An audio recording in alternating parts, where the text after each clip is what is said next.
سرکار غوث پاک رضی اللہ تعالیٰ عنہ کا اپنا فرمان یہ قصیدہ غوثیہ کے اندر ہے کہ درست العلم حتی صرت قطبہ. واہ کیا بات ہے. میں علم پڑھتا رہا، میں علم پڑھاتا رہا حتیٰ کہ قطب بن گیا. واہ کیا بات ہے. دراسہ پڑھنا بھی ہوتا ہے، دراسہ پڑھانا بھی ہوتا ہے، درس لینا بھی ہوتا ہے، درس دینا بھی ہوتا ہے. تعلیم و تعلم دونوں اس کا صورتیں مطلب یہ ہوا کہ سرکار غوث پاک رضی اللہ تعالیٰ عنہ تعلیم و تعلم میں رہے حتیٰ کہ قطب بن گئے. واہ کیا بات ہے. اور پھر یہ آپ کی جو سکھانے کا سلسلہ ہے اس کی نوعیت اتنی منفرد ہے، اتنی منفرد ہے. سبحان اللہ. آپ اپنے علم کے بارے میں فرماتے ہیں آپ کا علمی مقام کیا تھا، اس کا صرف اس سے اندازہ لگا لے کہ آپ نے ایک جگہ فرمایا ہے کہ اللہ تعالیٰ نے میرے اوپر علم لدنی کے 70 دروازے کھول دیے. اللہ اکبر. علم لدنی کے 70 دروازے کھول دیے. ایک بھی کھل جائے تو کہاں سے کہاں پہنچا دے. ہاں لیکن دروازہ کتنا بڑا؟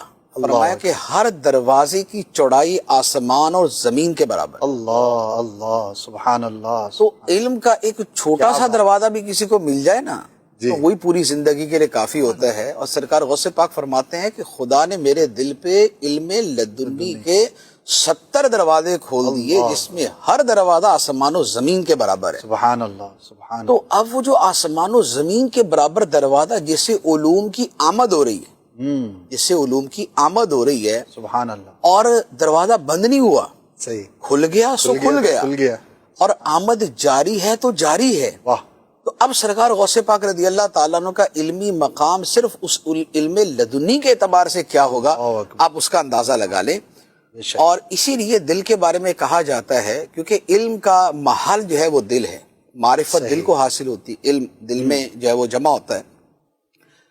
علم اور معرفت دل میں آتے ہیں اور دل کی جو وسعت ہے اس کے بارے میں صوفیہ کرام فرماتے ہیں کہ عرش الہی کے برابر ہے.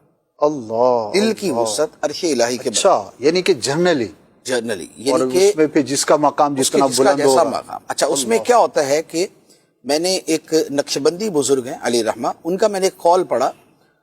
انہوں نے فرمایا کہ 7 آسمان اور 7 زمینیں اور عرش و کرسی جی یہ میرے دل کے اندر کسی کونے میں ایسے پڑے ہوئے ہیں کہ جیسے صحرا کے اندر کوئی انگوٹھی پڑی ہوئی. اللہ اللہ اتنی وسعت. خدا نے دل کو ایسا بنایا ہے. دل کی جو کائنات ہے نا سبحان اللہ اس کی تو انتہا نہیں ہے، ہم اس کو پوری طرح جانتے اور سمجھتے بھی نہیں. یہ پوری دنیا ہے. تو اب سرکار غوث پاک رضی اللہ تعالیٰ عنہ کے قلب اطہر پر علم کے 70 دروازے کھلے اور ہر دروازہ آسمان و زمین کے برابر، اور ہر دروازے سے علوم کے دریا امڑتے آ رہے، بہتے آ رہے. تو آپ کا مقام و مرتبہ کیا ہوگا؟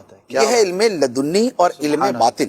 سبحان اللہ. اس میں علم ظاہر بھی شامل ہوگا. صحیح. علم لدنی علم باطن کی طرف آپ زیادہ سمجھ. صحیح. اب جو علم ظاہر ہے جو تفسیر ہے، فقہ ہے، حدیث ہے اور تصوف کا جو ظاہری علم ہے، یہ سارا اگر شامل کرے اسی میں صرف و نحو بھی آ جاتا ہے. صحیح. تمام علوم. اس کا عالم یہ ہے کہ سرکار غوث پاک رضی اللہ تعالیٰ عنہ کے زمانے میں ایک نحوی تھے اور بہت بڑے نحوی تھے، یعنی کہ اپنے زمانے کے منفرد اور ممتاز نحوی. صحیح. علم نحو عربی گرامر. بے شک. تو ایک مرتبہ وہ سرکار غوث پاک کی بارگاہ میں نہیں آتے تھے، آپ کے جلسے کے اندر جس میں آپ بیان فرماتے تھے نا اس میں نہیں آتے تھے. کہتے یار کیا کرنا جا کے. اچھا. تو ایک مرتبہ ایسے دل میں آیا کہ چلو یار چلے ہی جاتے ہیں. آ گئے. صحیح. اب جب آ کے تقریر سنی نا تو تقریر سن کے کہنے لگے افسوس یار آج کا دن تو ضائع ہو گیا. آج کا دن تو ضائع ہو گیا. نارمل جو سمجھنے سمجھانے کی باتیں ہیں وہ ہی نا، تو بہت عالمانہ قسم کا آواز نہیں ہوا. اچھا. کیونکہ سرکار غوث پاک تو عوام کو مخاطب کرتے ہیں نا، تو عوام میں اب 10,000 20,000 40,000 25,000 ہے. تو اب ان کو کیا نحو پڑھائے اور کیا ان کو صرف پڑھائے، ان کو تو اللہ رسول کے خوف خدا کی بات اسی طرح کی کرنی ہوتی. بالکل. اب وہ جو نحوی تھے انہوں نے کہا یار آج کا دن تو ضائع ہو گیا. اچھا. اب وہ نحوی کہتے ہیں کہ جیسے میرے دل میں یہ خیال آیا، سرکار غوث پاک نے منبر سے میرا نام لے کے مجھے کہا ادھر میرے پاس آ کے بیٹھ، پھر تجھے بتاتے ہیں نحو کیا ہوتی ہے. اللہ اللہ. تجھے نحو کے اندر سیبوے کے برابر بنا دیں گے. اللہ اکبر. سیبوے جو ہے جو علم نحو کا امام ہے فرمایا تجھے اس کے برابر بنا دیں گے، تو آ کے بیٹھ. تو اللہ اکبر. یہ نحوی کہتے ہیں کہ میں نے تو فوراً توبہ کی، یا اللہ میری توبہ، میں دل میں کیا گمان کر رہا تھا اور کیا گمان لے کے آیا. اس کے بعد سرکار غوث پاک کی بارگاہ کے اندر آپ بیٹھ کر پھر آپ نے علم حاصل کیا. سبحان اللہ. اچھا سرکار غوث پاک رضی اللہ تعالیٰ عنہ کی جو شاگردوں کی تعداد ہے جی آپ جس سے علم کا اندازہ لگائیں گے بے شک آپ کے جو شاگردوں کی تعداد ہے وہ 1,00,000 ہے. 1,00,000 شاگرد. آپ کے طلبہ کی تعداد 1,00,000 ہے. اور اس زمانے میں جب کہ آبادیاں اتنی زیادہ نہیں تھی.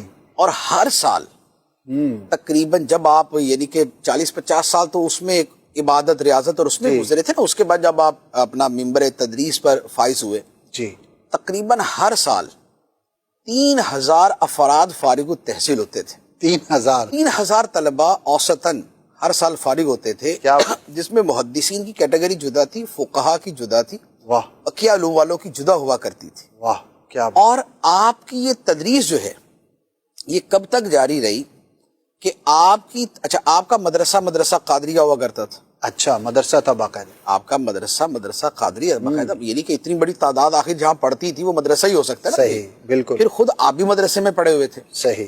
اچھا, اب آپ نے کب تک تدریس کی؟ آپ کی جو عمر مبارک ہے وہ 90 سال سے اوپر ہے. جی, 90 سال سے بھی آپ کی ماشاءاللہ آپ نے زیادہ عمر پائی, ظاہری حیات.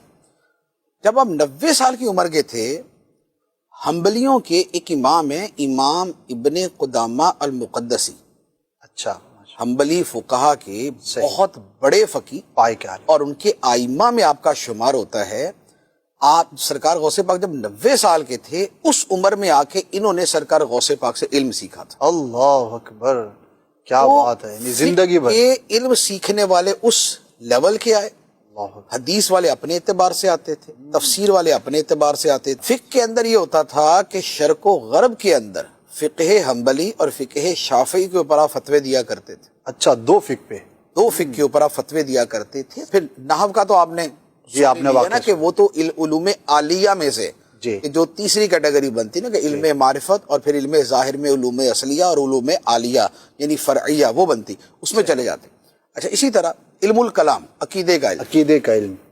عقیدے کے علم میں شیخ شہاب الدین سہروردی رحمۃ اللہ علیہ جو سلسلہ سہروردیہ کے پیشوا ہیں, بے شک, یہ فرماتے ہیں کہ مجھے علم الکلام عقیدے کا علم پڑھنے کا بڑا شوق تھا. میرے چچا ایک مرتبہ مجھے سرکار غوث پاک کی بارگاہ میں لے گئے اور جا کے فرمایا کہ یہ میرا بیٹا جو ہے یہ علم الکلام میں لگا رہتا ہے اور یہ دوسرے علوم کی طرف توجہ نہیں دیتا. صحیح.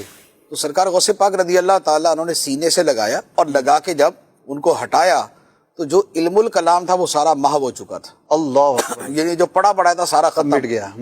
اب ان کے دل میں بڑی ایک افسردگی ہوئی کہ بھئی اتنی محنت سے اتنی کتابیں پڑھی, یاد کی اور علم حاصل کیا اور یہ سارا ہی جاتا رہا.